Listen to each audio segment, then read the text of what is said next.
Welcome to the Brick-Mortar-Cloud Podcast, where we share scaling stories in F&B and retail. This podcast is produced by Staff Annie and supported by Nila Studios. Today, we have Sarisa, CEO co-founder of SJS Group, credited for bringing leading brands such as Papi's Tacos, Pasta Bar, Center of Universe, as well as many, many more brands up and coming. Thank you. Thank you, Jansen. So happy to be here. Awesome, Sarisa. Could you give a quick introduction of your journey and how did you come into F&B? Yes, I grew up in New York and I started in F&B when I was 14 years old, just working at an Italian bakery. I then went to university in DC, George Washington University. I studied international business and marketing, and I worked in hospitality throughout school to pay some bills. And in 2011, I was brought out to Singapore to open Pangea at the Marina Bay Sands, which really grew into what we now know as iconic. And I opened Pangea in New Delhi. I put the deal together for the Chaos Manila deal as well. And then in 2014, I started my own company, and the first of that was Bang Bang Nightclub. And Bang Bang Nightclub became embedded in a lot of people's memories. We had a lot of dancing mascots and sort of reckless abandonment, and it was more of a big room feel inside of an intimate room. And then I opened a venue called Lulu's Lounge, which was very immersive entertainment. I brought out Employees Only from New York, which was number 4 cocktail bar in the world, and I brought it to Amoy Street. That did very well. And then I opened up Pasta Bar, which is an artisanal, handmade, 14 different doughs, different mouth feels and textures for all the dishes. And then I opened Papi's Tacos, which we now have our 4th location as of last week. And of course, the latest, which is Center of the Universe, which has 5 different concepts inside of that venue. It's super. I actually went down to Enzo's Steakhouse 2 weekends ago and had really good service by Rome and amazing duck breast as well as the dry steaks. Great. Really I'm amazing so glad. experience. You have been bringing in big names, Pangea, running your own entertainment place like Bang Bang. I think that a lot of the concepts you brought in have been lifestyle, entertainment, and then you went into Pasta Bar and Papi's Tacos. Yes. Is there a story behind that of Yes. moving to food and beverage from entertainment? There is. It's actually interesting because before coming to Singapore, my now partner and I, we actually had more of a restaurant background. And when we moved over in 2011, we opened up Pangea, which became so incredibly popular. And we were almost just maybe associated with that. But the reality was what we did at Pangea was we took restaurant quality service into a nightlife venue. So we opened up Bang Bang naturally, and then we had nightlife and cocktail or very entertainment-focused venues. Right. And opening up Pasta Bar was actually a little bit of a risk because not everybody knew that we had that background since before 2011, even way more so. My partner, he opened up Balthazar in New York. He opened up the Standard in Miami. He grew up in kitchens in Manhattan. So it's actually more restaurant folk. Our background's more restaurants than nightlife. We just happen to have a touch point and excel at nightlife in Singapore. So that's what people knew us as. But Pasta Bar was a risk. And I actually took a very calculated messaging journey with Pasta Bar, where even though our names were recognized in the industry, so to speak, our names weren't recognized for restaurants here, and I knew that. I was very conscious of that. So what I did was actually in our first initial press releases, I totally scrapped SJS from it completely. And just put our chef out there because I didn't want that to cloud anyone's perception of what it truly was. And then now, of course, it's known as an SJS Group venue, and now we're more restaurant focused. We have more restaurants and only really 2 nightlife venues now. But at the time, that took a little while to build, to put our name on the map in terms of restaurants. Right. Singapore. But I mean, you guys still also have really crazy good events. I think there was a New Orleans band at Whisper Room just a couple of weeks ago, and the nightlife side is still the DNA and energy to amp up everything. So amazing job, Sarisa. Thank you. So what's the vision for the group right now? Since it's quite diversified, you have nightlife venues, you have Center of the Universe, which is so prime and so amazing. You have a steakhouse that is like gunning for I hope you guys win the top 50 best and stuff like restaurants, yeah. yeah. And also casual, fast, quick service like Papi's, where it's so reachable by the mass market. So what's the vision for the group? What are you guys thinking, planning forward? Yeah, we just opened our 4th Papi's Tacos last week. It's been doing very well, and I think that especially for that brand in particular, we are looking at expansion overseas. So particularly this summer, especially, we have a number of interested parties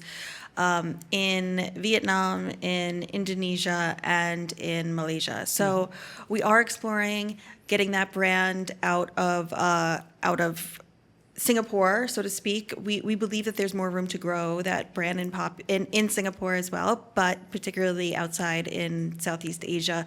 What we found with the Papi's Tacos especially, and even Mommy's Tamales, which is another Mexican, it's a home-style Mexican restaurant. No tacos or burritos there, but tamales, the only tamaleria in Asia. But with those, the flavor profile for Mexican is actually quite similar. The Asian palate does take very well to it in terms of the spices and just the ingredients. Offals and all sometimes, the pig to tail, nose to tail experience, sometimes like the tongues and everything. Exactly. Right? Yeah. Yes.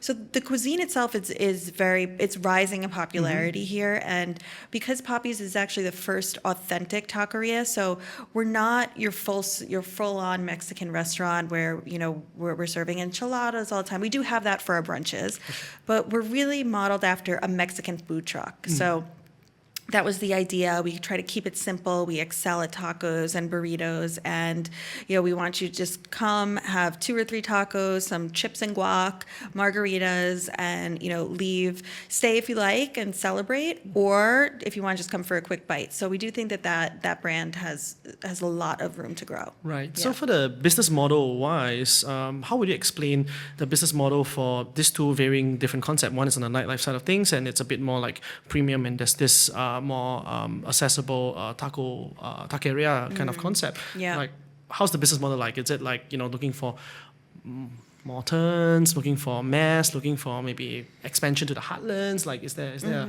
business model that you are trying to do with Papi's particularly? Yeah. Okay, yes. So Papi's Tacos, when we first opened in 2018, we took a little hole in the wall spot on Sia Street where the Raffles Hotel was actually not even opened. Right. And our business model with that was, low risk. Let's see how the community takes to it. It grew, it did well, so we grew very organically. The business model for Papi's is low overhead, so we're very, very cautious of our fit outs, we're very cautious of our rentals, of our fixed costs, but more importantly, the way that we've maneuvered since post-COVID particularly is I've noticed a trend in going and meeting people where they are. So because of now there's work from home, people are more flexible, people tend to maybe have a little bit less friends, a little bit more insular, probably cut down on some people during COVID. I mean, we all did, right? Our groups sort of shrunk. So we're very comfortable at home, Netflix has us, right? Right. So we meet people where they are, especially in Singapore, particularly where there's the emergence of new MRT stations. And so we try to go where people are living. And that is how we've grown since 2023. That's really awesome. Yeah. And in this model with low overheads and lower fixed costs, Yeah. overheads is still high. I mean, Singapore, right? Right. It's right. crazy, right? And processing the entire operation like clockwork. Do you guys operate like a central kitchen that does production, or how does that work? Yes and no. So we do use one of our large kitchens. We have a larger kitchen at Tanjong Pagar, for example, and we use that as our central kitchen. The thing is, I can't wrap my head around a central kitchen right now because it's rent without any revenue output, yeah. You'd be very surprised that they're actually not as cheap as you would think. They are actually quite expensive. So at with 4 outlets, we're not necessarily there yet. We don't need it right now. I do hope to get to a point where we do need it. But at 4 outlets, we have our central kitchen at Tanjong Pagar, and everything comes out from there. Of course, Pasta Bar is working with a chef that you work very closely to represent and helm the business. Are you guys looking to invest in more brands and scale the other concepts that is in SJS Group? Yeah, well, Papi's Tacos, our partner is Papi, so Mauricio Espinoza from Central Mexico. So I do believe, so in that concept, and in Mommy's Tamales, we are partners with Maribel. She's also Mexican. She's Singaporean now, but she's from Mexico. So look, we do understand the importance of having strategic partnerships in that regard, and that so far has worked very well for us. Right. So in the next expedition and next concept, likely to be with someone you trust, a chef owner or like a partner that could bring the brands together, and SGS as a group will be able to elevate, make 1 + 1 more than 2. Is that the direction of the group or something? Yeah, I think that when it's the brands, it depends on what the brand story is. I think that when you're looking, for me personally, I believe when you're looking at something that has an authenticity or ethnicity to it, such as Mexican or even Chinese, it's about a few things. It's about somebody taking ownership. It's also the story behind it. Story is important. Exactly. Yeah. And also how that person sees that they want to contribute in the long, if they're dedicated to it. Because the reality is, Jansen, a lot of times now that I've noticed over the past 3 years is a lot of these super talented chefs, they're actually not in the kitchen. They're working, they're doing kind of this fractional work where they're either consulting or overseeing. So it also doesn't necessarily mean, having a partner in that regard doesn't necessarily mean that chef is going to be on the line. But I do think it's important to get somebody that buys into what your vision of the restaurant is, how that fits into the current framework of what's going on in the market and how they can contribute. Super. I like the philosophy and the thinking behind authenticity, brand, working together with partners and scale forward. And choosing the right partner is the most important thing. And of course, being empathetic, understand that some chefs might be fractional, some might be more online and all. Some might be on the kitchen ground, some may not, and finding the best permutation and for the group. Seems like the group has a good run in being pretty successful in opening more and expanding overseas and all. But this podcast is all about challenges and triumphs both at the same time. So what's the biggest challenge that you guys recently had to overcome outside of COVID? Okay. Outside of COVID, I'm good. Staff, any Thank you staff, for shout out. Thanks for the shout out. So Manpower is a challenge that you guys are trying to deal with. Look, it's the biggest challenge. It's happening all over the world. I think we all hear it. It's always been a very big struggle in Singapore, particularly just because of population, right? I mean, we are a very tiny little island. And Manpower, yes, after COVID, we all know it is a huge challenge. There are ways that we're trying to work around it, but it does create a lot of internal pressure. Right. Everything you read is basically true. Right. So how did the group try to overcome that? Because, of course, everybody in the industry is facing the same crunch. Retention is an issue. Labor cost is going up. Yep. Some people just don't have the heart to serve and just treat it like a job, right? Yeah. So how are you guys dealing it as a group level? Like, what are some ways you do to beat this and try your best? Yeah, well, what we're trying to do is cut back on the reliance as much as we can, of course, especially in the front of house, right? So that's easier to do at a place like Papi's Tacos, where we can have the QR code ordering, and it doesn't take away from the experience, right? You're not going to Papi's Tacos to have an amazing service experience. You're going there because it's fun, it's fast casual. And then in our other venues where there are different standards of service that people have, expectations of service that people have, we tend to hire better but fewer, if that makes sense. That makes a lot of sense. Higher level and more skilled but less. That really echoes what Andrew was saying in our last episode. He's saying that instead of having an organization chart of 10 people, he challenged the team, can we do with 8 but better people? Right. And more, of course, better salary, better pay, but higher quality people. Exactly. And you guys do the same in terms of planning people in HR and stuff for SGS. Yes, for sure. Awesome. Absolutely. Awesome. And apart from getting the right people, better people, and of course automation, what other things are you guys embarking on? Is there any other initiatives that the group is taking? I'm just holding out for AI to catch up, man. And then now everything can be more automated, right? Workflows, both front of house, back of house, Yes. HQ.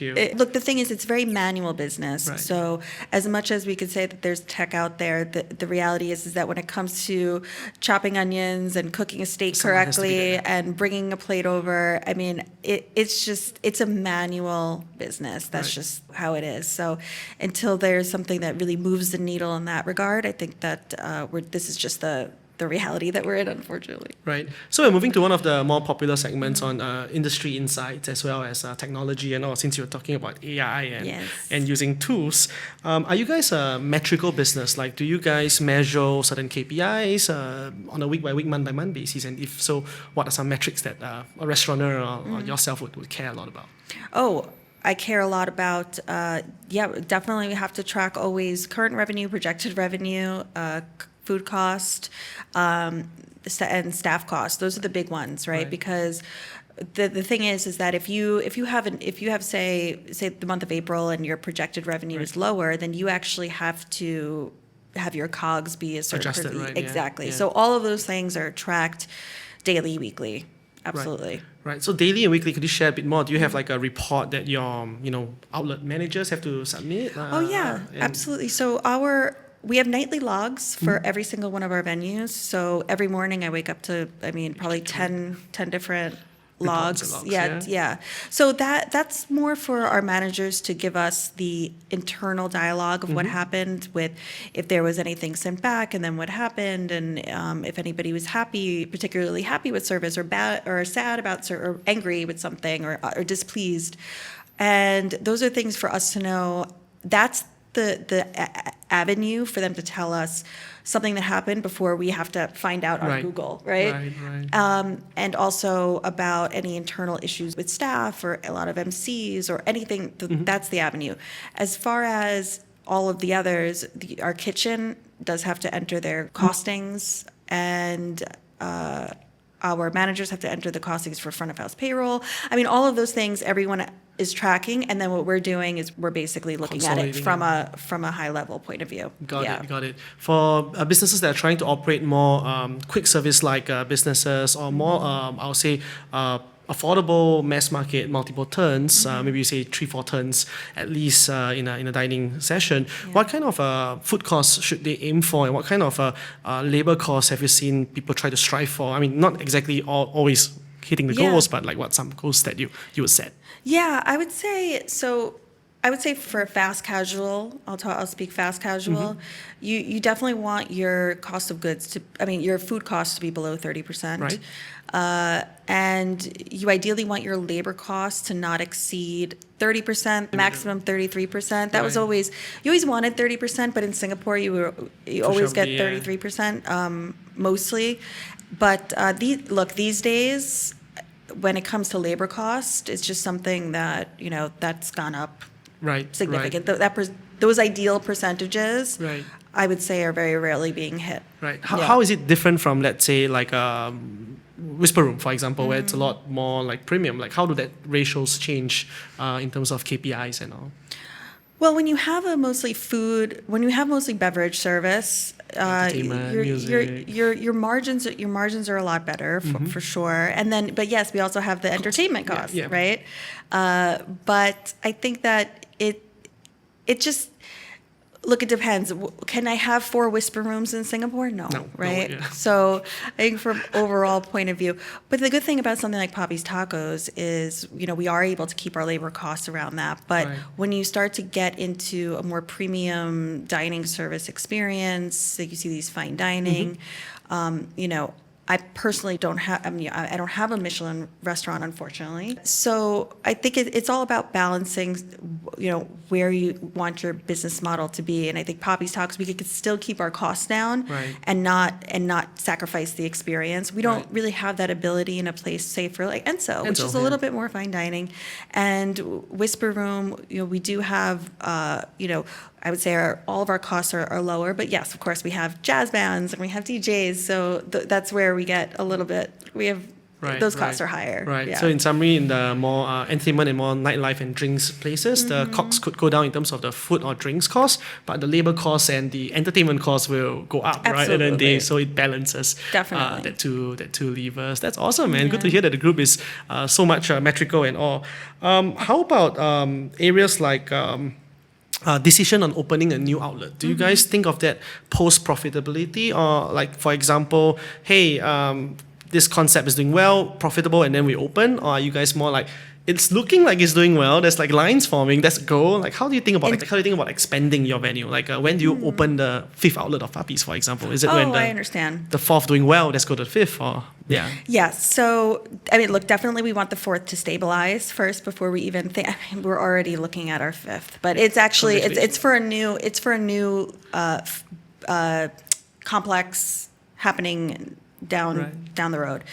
But look, that does need to stabilize. We grow Papi's very organically. Right. So we're not, a tech company with, marketing, VC money. Yeah. And so it is what it is. Right. So they all have to stabilize and be profitable and be doing well for us to even think about expanding. And then when we think about expanding, we look at where people are living, where we'd ideally like to expand, and then we're very cautious with who we choose as a landlord. We choose our landlords.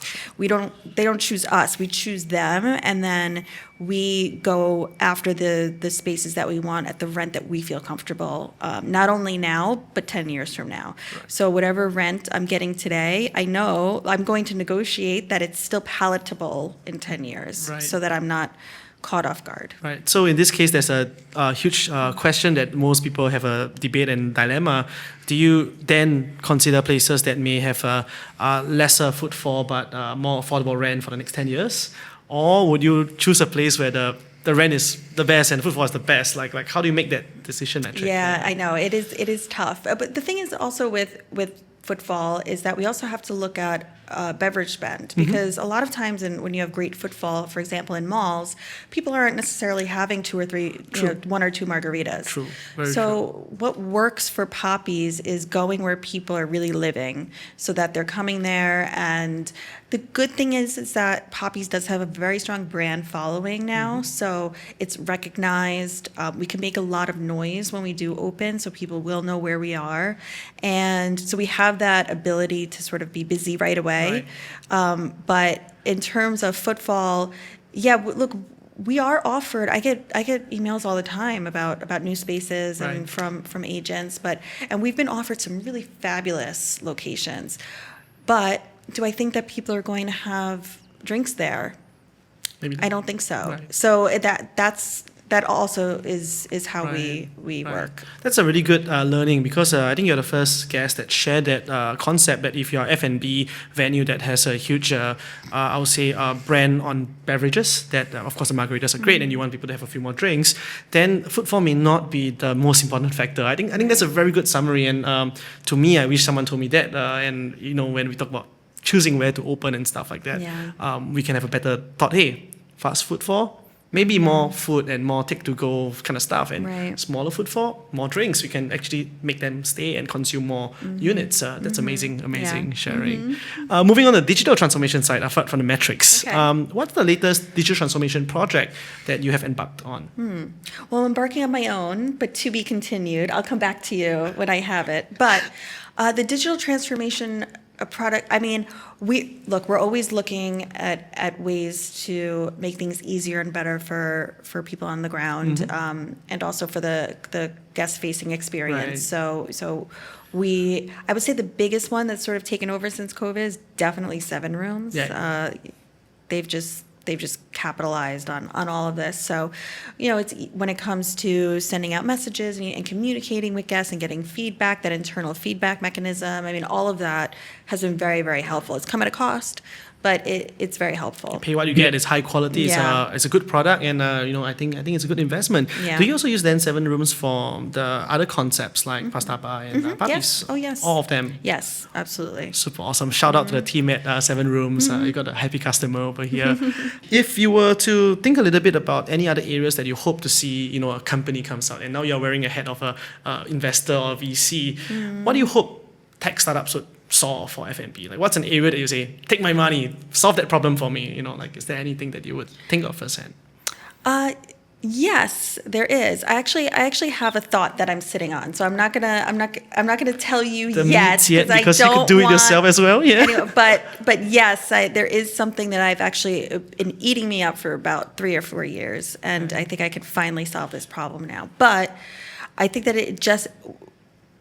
a lot of tech for F&B is built by people from tech. They are not from F&B. They are not from F&B. Exactly. I think those worlds need to really merge. You really need to have somebody that has been in the trenches, that also understands the personalities of people that are on the floor and in the kitchen. Right. And the reality is, look, I've been on the floor. I was on the floor for many more years than I wasn't, right? So I understand the personalities of the people on the floor. And let me tell you, they don't want to use a computer. They're not interested in tech. They're highly intuitive. They're very empathetic. They're creative. They're sensitive. They're all of these things, which makes them either very good at what they do and stick with what they're doing. However, the last thing that they want to do is learn another tech solution.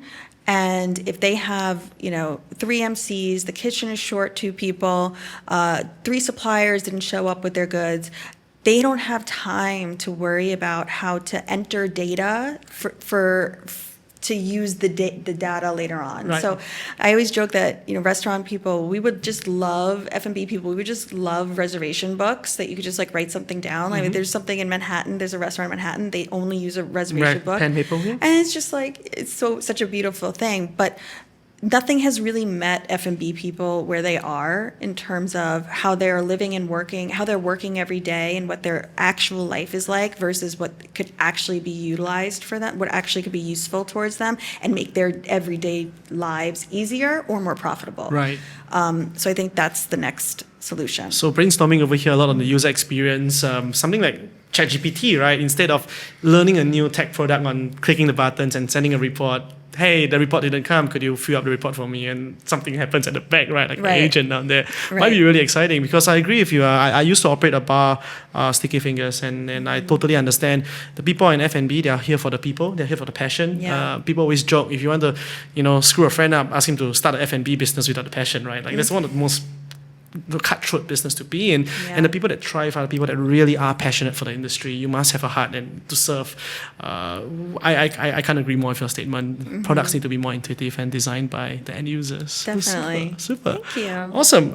Moving on to the final area, which is our quick fire question. Oh, okay. So I say a question and you try to answer as quick as you can. Okay. Andrew gave like 2 sentences. So keep it short. Keep it short. 2 sentences is fine. Okay. All right. So are you ready, Sarisa? I'm ready. Ready? All right.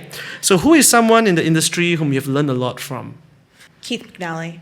Can you share a little bit more about why is he such an impactful guy? Keith McNally, he is the founder of Balthazar in New York. He is a man, he really brought the movie, how to have a world that you step into that is, he made restaurants look like movie sets. Super. Basically. What's one piece of advice that you hope someone has given you before you started your first F&B outlet?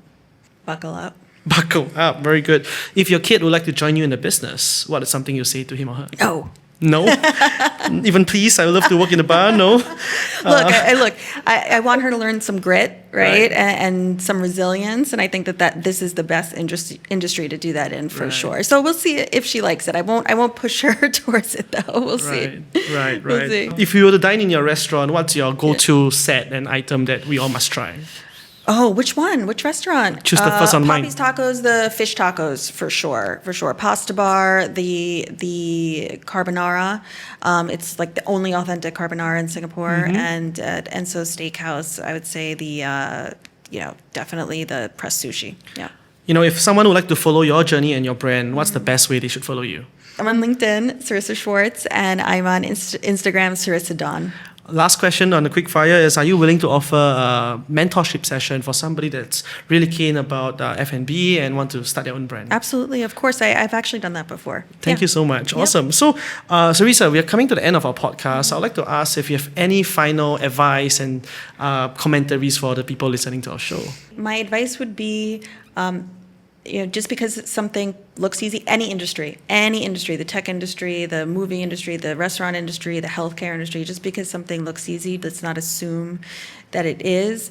If you want to be successful in an industry, you're just going to have to continually learn every day, and you'll probably have some blind spots, but if you could push through those because you're passionate and you believe in yourself, then you could do it. Super. Yeah. On my side, I just want to say for the record, I'm extremely appreciative for Sarisa for her time.